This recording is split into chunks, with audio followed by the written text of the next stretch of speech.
Қайырлы кеш Гүлназ ханым, немесе қайырлы күн, қай уақытта қарап отқаныңызға байланысты. Инфографика дайын болды, осылай шықты. Енді осы инфографика неліктен осындай элементтерді қолданып жасадым, неліктен осындай түс және шрифт қолданылды, барлығын структурасын сізге түсіндіріп айтатын боламын.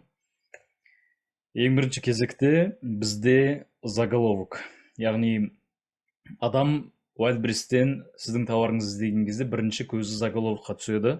Сондықтан өте маңызды осыны дұрыс жазу. Ең бірінші оқылатын маңызды ақпарат болып табылады. Заголовок, одан кейін подзаголовокты оқитын болады. Жалпы заголовок Georgia деген шрифтпен жасалды. Осы заголовок бұл ерекше шрифт және де жақсы оқылады, жақсы көрінеді. Ешқандай қиындықсыз жеңіл оқылатын болады. Сондықтан осы заголовокты қолдандым. Және мына түс, бұл түс кофеге сай келетін түс, сондықтан ол да продажаны көтереді, әрі әдемі көрінеді. Келесі бізде подзаголовок, яғни измельчает деген сөз, ол подзаголовок болып табылады. Одан кейінгі бізде бүкіл преимуществоларды көрсетіп кеттік. Осылай кофе, измельчает кофе, специи, крупы, сахар, орехи деген сияқты. Осының барлығын ұсақтайды деген нәрсе, осыны көрсету өте маңызды. Себебі адам қараған кезде, подзаголовокты оқыған кезде, яғни не нәрсені измельчать етеді. Кофені, специяды, крупыйды, орехиді барлығын, көп нәрсені измельчать етеді деген нәрсе, ол уже продажаны көтереді. Себебі бұны көбінесе әйел кісілер алатын болса, көрген кезде ода вау эффект пайда болады. Біраз нәрсені ұсақтайды екен, қандай керемет деп сіздің тауарыңызға қызығатын болады. Және сол нәрсені біз әрбір иконкамен жаңадай толықтырып кеттік, чтобы көзге жеңіл көрінетіндей. Сондықтан бұл да сіздің конверсияңызды көтереді. Келесі бізде қосымша ақпарат, яғни қосымша преимуществоларын қоса кеттім. Яғни легкое детское питание, соны да ұсақтайды, және де чаша из стали 300 мл. Бұл жерден адам бірден көреді, что размері қандай екендігін примерно білетін болады да уже.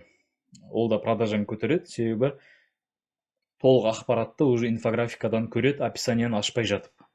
Келесі бізде включаем одной кнопкой деген тоже үлкен преимущество болып табылады, себебі жасы кіші адам болсын, жасы үлкен адам болсын, кез келген адамға түсінікті, кофемолканы қолдану қиын емес, бір ғана кнопканы басады деген сияқты, өте жеңіл деген сияқты, ол да продажаны көтереді.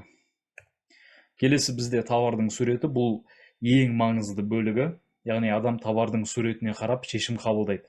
Товар әдемі, күшті көрінетін болса, адам қызығады, сол товарға алғысы келеді. Сіз жіберген сурет әрине жақсы, бірақ мен одан да күшті сапалы сурет таптым. Сіздің кофемолкаңыздың жақсы суретін тауып, осыны қойдым.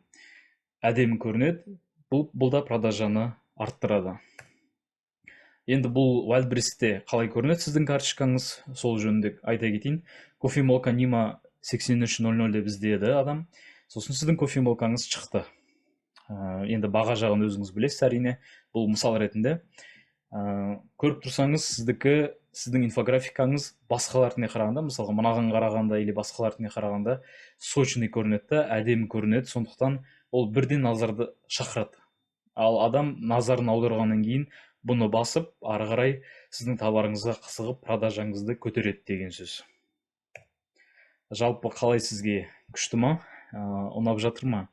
Сізден кері байланыс күтетін боламын. Егер барлығы ұнаса, ары қарай келесі қадамдарымызды талқылайық.